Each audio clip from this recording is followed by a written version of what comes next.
kita dilahirkan itu untuk berlari. Jangan santai. Coba colek kanan kirinya, jangan santai. Ya, harus berlari, bertanding, bergiat, bertekun, saudaraku. Amin ya.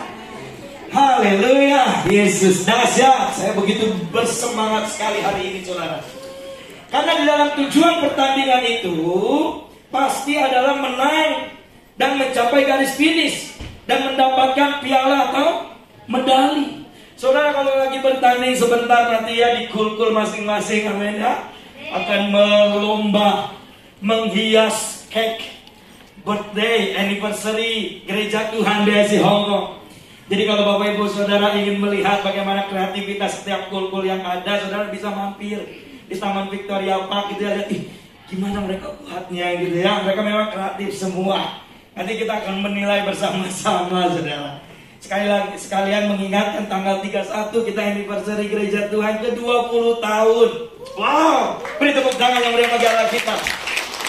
Tuhan mengiring gerejanya, Tuhan menyertai gerejanya dalam segala situasi badai, taifun 1, 3, 5, 10, 12, 13 dan selanjutnya. Tuhan Yesus menyertai gereja Tuhan. Amin. Dalam segala kondisi, keadaan, situasi apapun, baik pandemik, dari awal kita online, tapi tetap Tuhan menyertai kita sampai onset, balik lagi online, balik lagi onset. Dan kita doakan di tahun ini kita semua onset sampai nanti Natal, amin saudara. Dan kasus menurun, bahkan tidak ada lagi si omnya itu.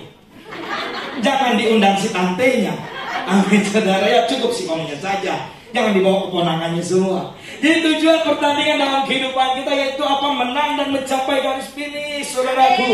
Itu yang terpenting di dalam setiap kehidupan orang percaya. Karena saat pemenang mencapai tujuan, ada tepuk tangan yang meriah. Waktu kita sedang berlomba, waktu kita capai garis finish, bahkan kita menang, ada tepuk tangan yang meriah. Wow, selamat. Bukankah itu juga yang kita inginkan waktu kita berjalan dalam kehidupan ini? Tuhan Yesus waktu di surga menyambut, wow, selamat anakku, kamu mencapai garis akhir, good job.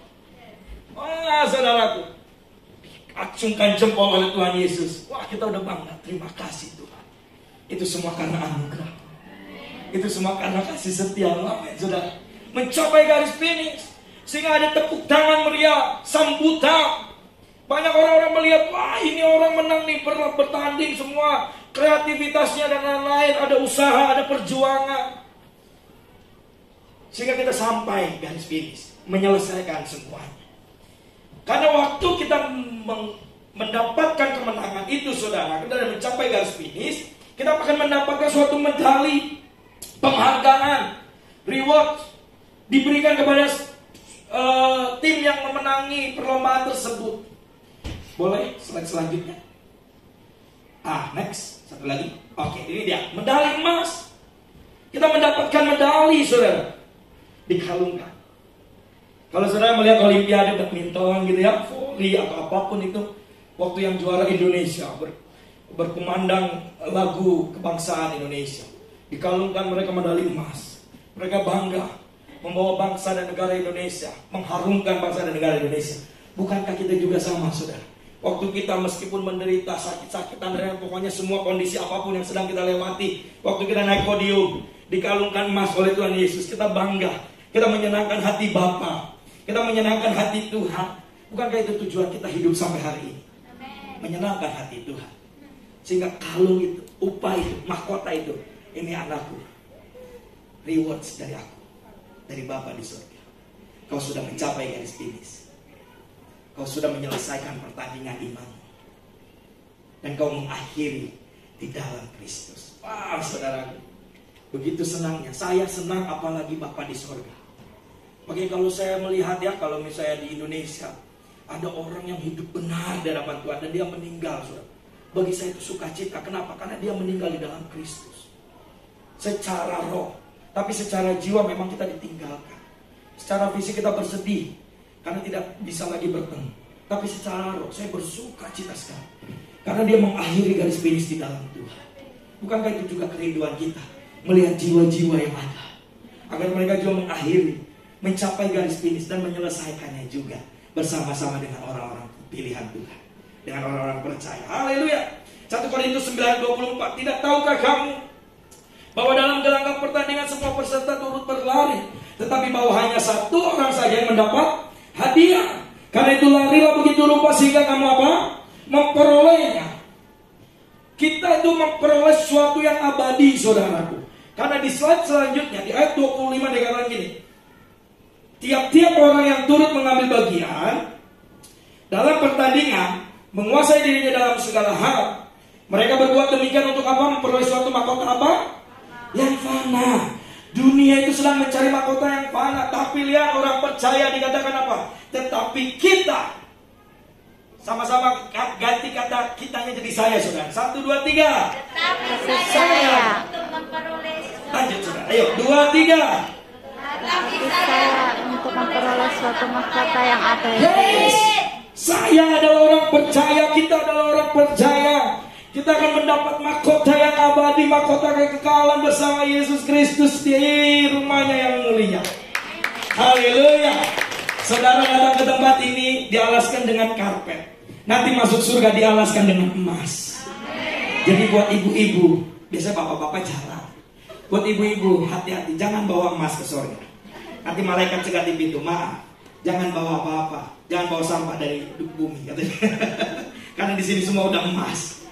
Kita tidak membawa apa-apa. Yang kita bawa adalah iman percaya kita, roh kita kepada Kristus Yesus. Kita menginjak karpet udah empuknya minta ampun, apalagi kita menginjak emas. Wah, saudara, waktu kita menginjak emas, wah, kita tuh kayak seorang pemenang tuh kayak bangga sekali, saudara. Tapi bagi orang-orang yang bisa mencapai garis finish dan keluar sebagai seorang pemenang, yang bisa menikmati hal itu. Amin, saudara. Amin. Dan kita lah semua umat pilihan Tuhan. Kita sama-sama terus bergiat di dalam Tuhan, bekerja bagi Tuhan, menyenangkan hati Tuhan. Itulah yang Tuhan inginkan dalam setiap kehidupan kita. Oke, next. Ada tips untuk perlombaan, saudaraku, ya. Dalam bertanding, saudara dilahirkan untuk bertanding, dilahirkan untuk berlari. Ada tips-tips yang bisa kita aplikasikan dalam kehidupan kita. Yang pertama adalah jadikan Yesus Kristus pelatih kita. Amin, saudara. Yesus Kristus pelatih kita. Karena di dalam pertandingan itu, pelatih juga mengambil bagian yang cukup besar. Dalam satu tim itu bisa menjadi tim yang berkualitas kalau pelatihnya pun berkualitas. Saudara lihat Indonesia sekarang cukup mengharumkan dan cukup terkenal di bangsa-bangsa. Setiap pertandingan bisa memenangkannya, bisa mengalahkan lawan-lawannya karena ada pelatih. Yang dari Korea siapa? Itu Sintayong ya. Ada pelatih yang berkualitas yang melatih tim Indonesia, sehingga dia bisa memenangkan setiap pertandingan demi pertandingan. Penting sekali, saudara, pelatih dalam setiap kehidupan kita. 2 Korintus 2:14. Tetapi syukur bagi Allah yang dalam Kristus selalu membawa kita di dalam jalan kemenangannya. Maka penting, saudara, jadikan Yesus pelatih dalam hidupmu. Karena Yesus akan membawa engkau di jalan kemenangannya. Kemenangan Kristus Yesus yang menyertai hidup saudara. Paulus menyadari akan hal itu, sehingga dia memiliki hubungan sehari-hari bersama Yesus, bersama Allah. Satu tujuan yang ia raih dengan sungguh-sungguh untuk dicapai, kebenaran dari Tuhan yang bergantung pada iman percayanya. Saudara, kalau kita melihat satu pelatih yang cukup terkenal, saudara, semua tahu ini siapa? Jose Mourinho. Saya kenapa suka dengan beliau? Karena saya penggemar tim Real Madrid. Dan dia melatih Real Madrid. Pada saat dia melatih, tim ini juara. Jadi saya begitu bangga dengan pelatih tersebut, pelatih ini, Jose Mourinho. Dan bahkan sebelumnya pun di Inter yang tidak pernah juara. Kok saya jadi menceritakan Jose Mourinho, tapi nggak apa-apa, sekilas. Siapa tahu hari ini kita menceritakan dia jadi orang percaya, toh, dan memberikan terbaik. Orangnya masih hidup, saudara. Kita nggak bisa. Jadi Jose Mourinho dari Inter, dia bisa membawa Inter ini yang nggak pernah juara jadi juara. Berarti pelatih berpengaruh penting kepada tim sepak bola yang dia latih, saudara. Tahu, saudara, seorang Jose Mourinho kalau digaji, saya dapat dari web gitu, saudara ya. Perhatikan, saudara, berapa sebulan? Saya nggak mau lihat karena maunya terlalu banyak, saudara. Saya dari kaca aja udah nggak kelihatan maunya. Wow.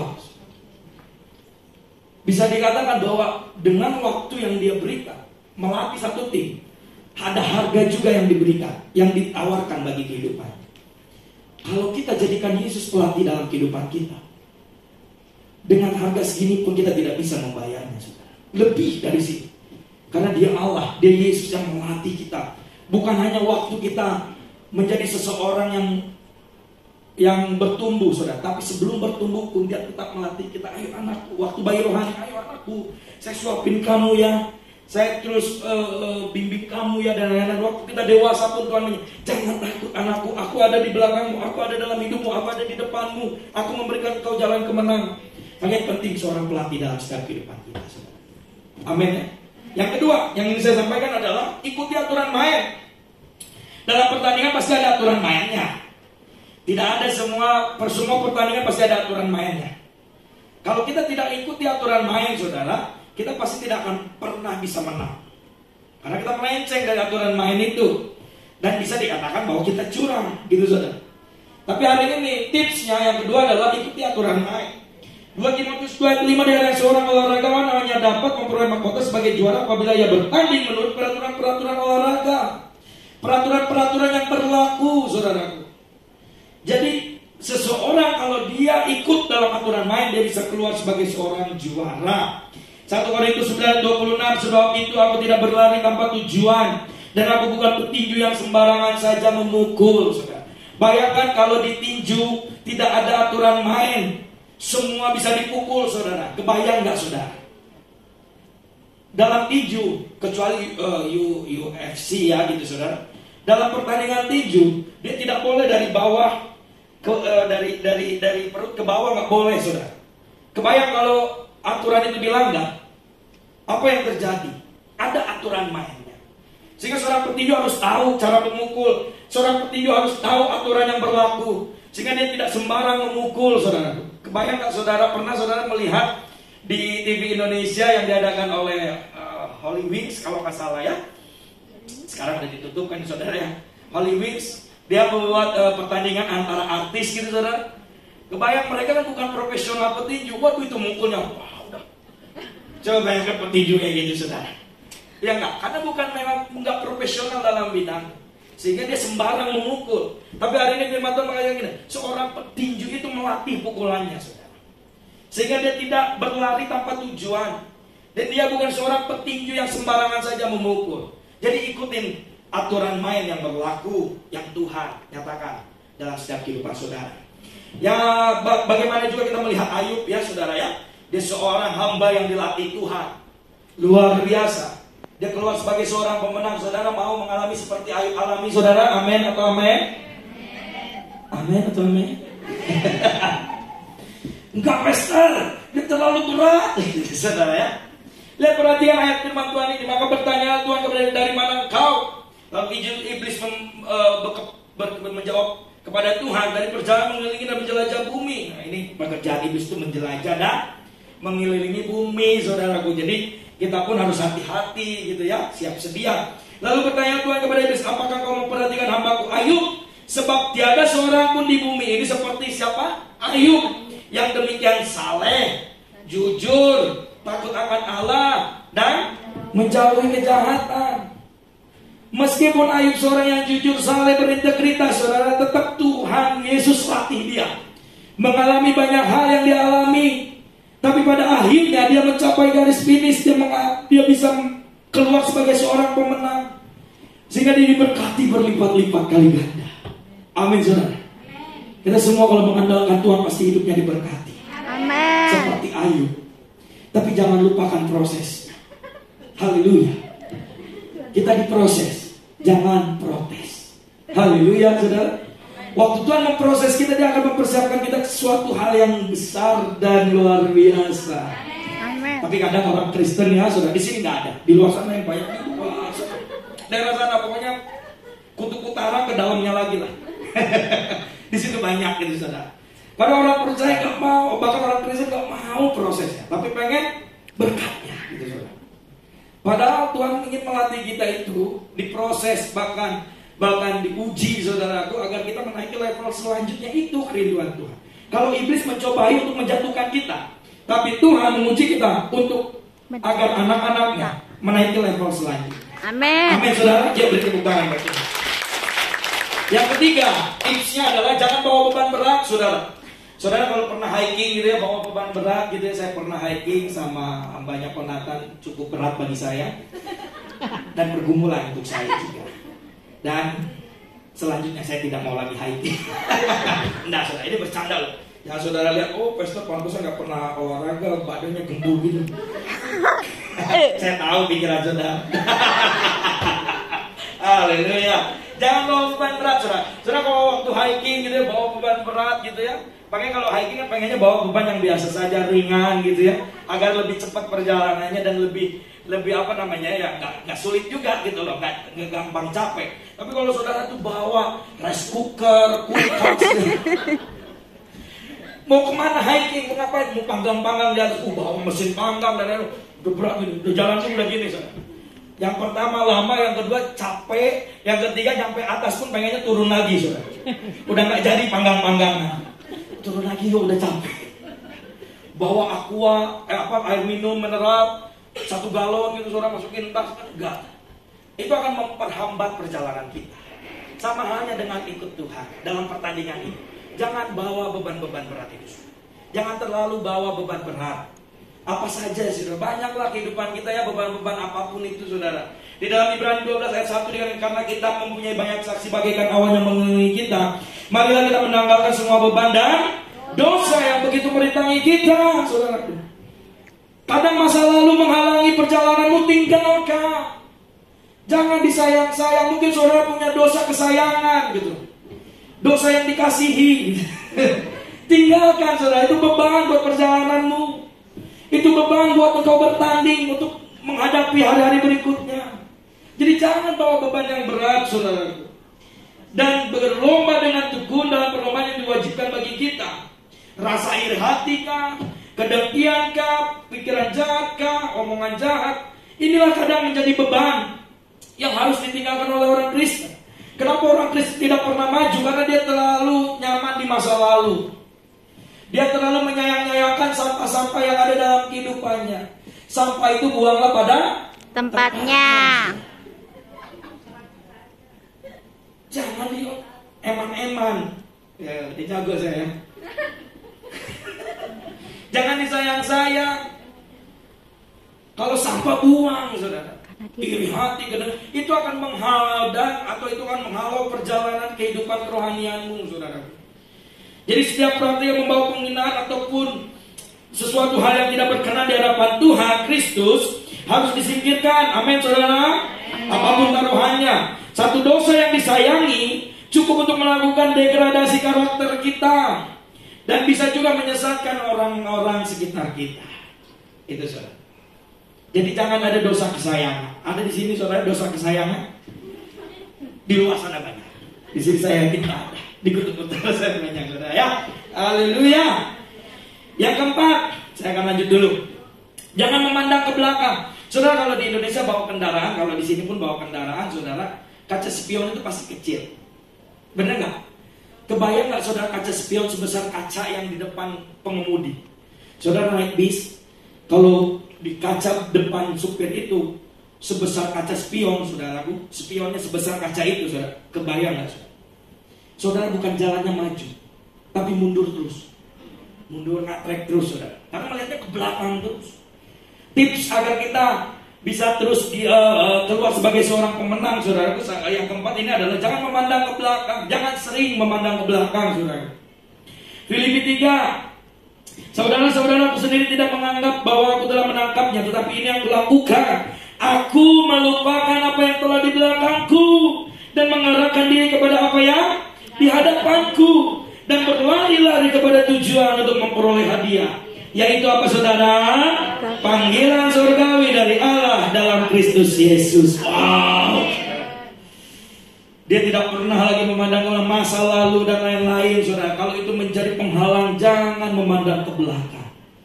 Jangan sering, saudara, kalau mengemudi kendaraan, saudara, kalau sering lihat spion, 1 menit spion, 1 menit lagi spion, saudara, 1 menit berikutnya innalillahi. Percaya, saudara. Pasti seorang yang mengendarai itu ya pasti hanya lihatnya dulu yang depan, fokus, pandangan ke depan, fokus pada jalan yang akan dia lalui, saudara.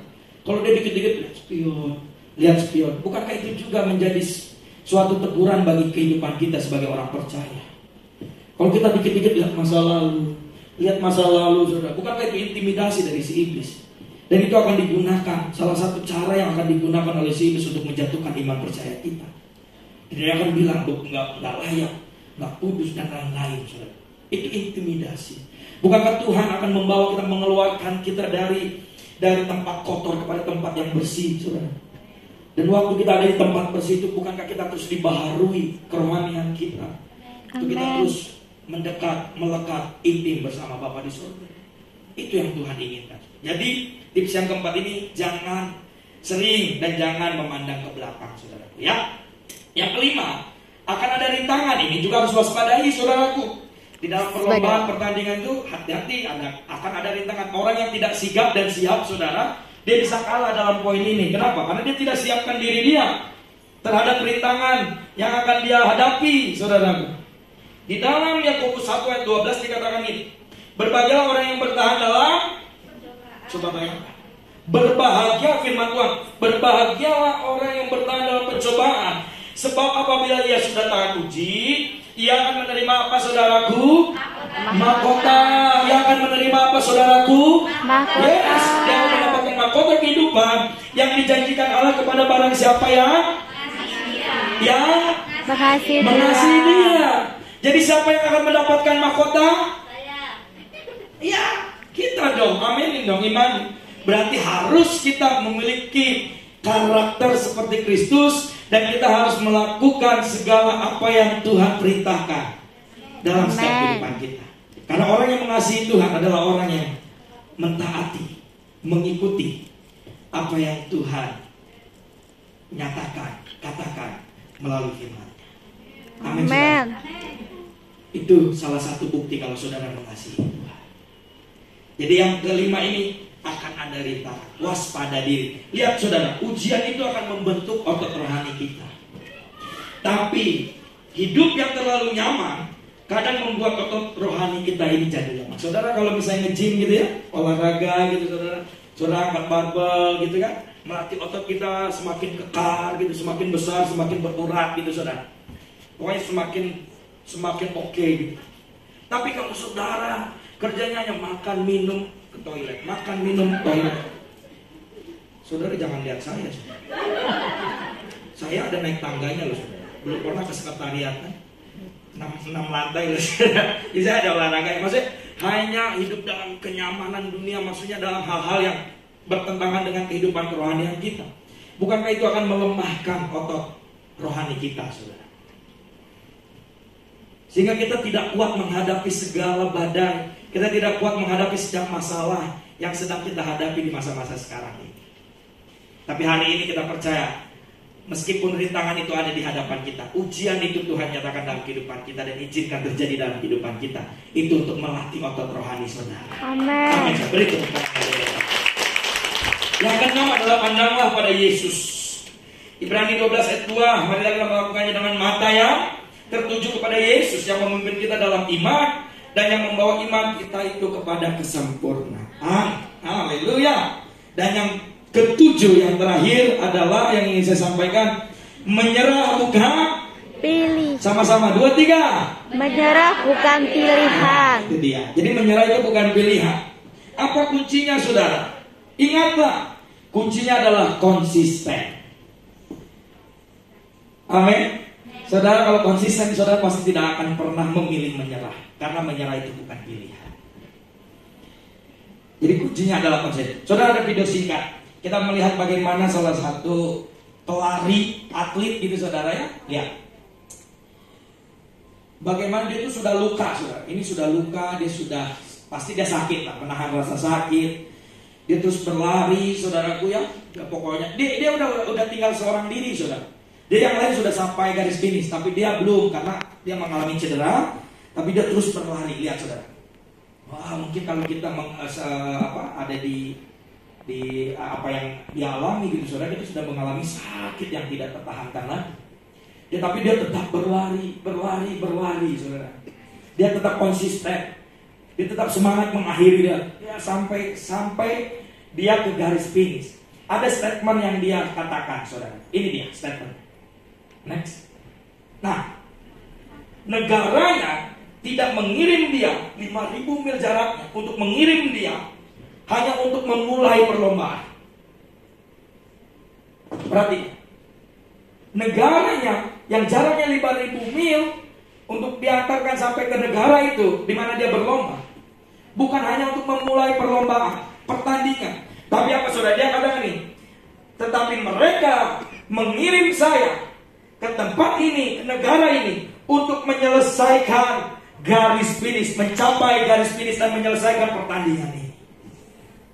Amin saudara. Kita belajar dari pribadi seorang atlet yang dia tetap berjuang dan dia menyadari bahwa negaranya itu bukan hanya mengirim saya untuk saya mulai ya wes kalah dan menang urusan nanti, tapi dia tidak. Negaranya kirim saya, mempercayakan saya untuk saya ada di tempat ini, di negara ini untuk bertanding, karena mereka ingin saya mencapai garis finish dan menyelesaikan pertandingan itu. Bukankah ini yang harus kita miliki sebagai orang percaya? Tuhan mengutus, Tuhan memberkati saudara, Tuhan mengurapi saudara, bukan hanya untuk memulai saja, tapi untuk mencapai garis finish, mengakhiri pertandingan di dalam dunia ini. Amin. Kita percaya, kita sama-sama masuk dalam rumahnya yang kudus. Satu ayat terakhir yang ingin saya baca. Dan saat kematianku sudah dekat, aku telah mengakhiri pertandingan yang baik, aku telah mencapai garis akhir, dan aku telah memelihara iman. Sekarang telah tersedia bagiku mahkota kebenaran yang akan dikaruniakan kepadaku oleh Tuhan, hakim yang adil pada harinya. Tetapi bukan hanya kepadaku, melainkan juga kepada siapa saudara? Semua orang yang merindukan kedatangannya. Beri tepuk tangan yang meriah kita. Mari saudara, saya ajak bangkit berdiri. Kita renungkan kebenaran firman Tuhan hari ini. Tuhan menginginkan saudara bukan hanya memulai di garis startnya saja, tapi Tuhan menginginkan saudara untuk mengakhiri pertandingan, menyelesaikan pertandingan, dan mencapai garis finish. Terima kasih Tuhan buat firman-Mu hari ini. Terima kasih Bapak. Kalau ku hidup bagimu, hatiku tetap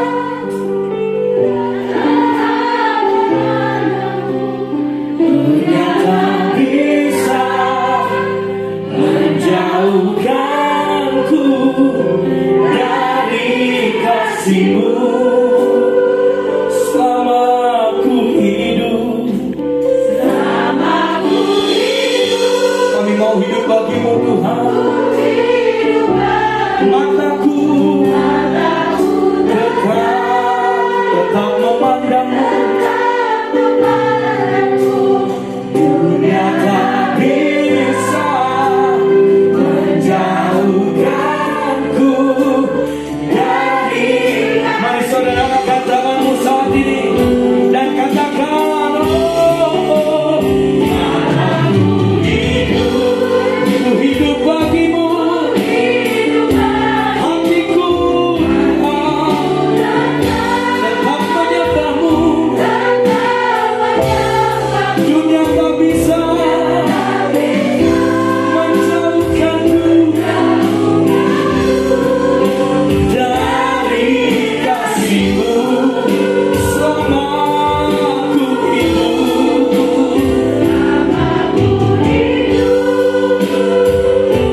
Tuhan bisa menjauhkan kami dari kasih-Mu Bapa.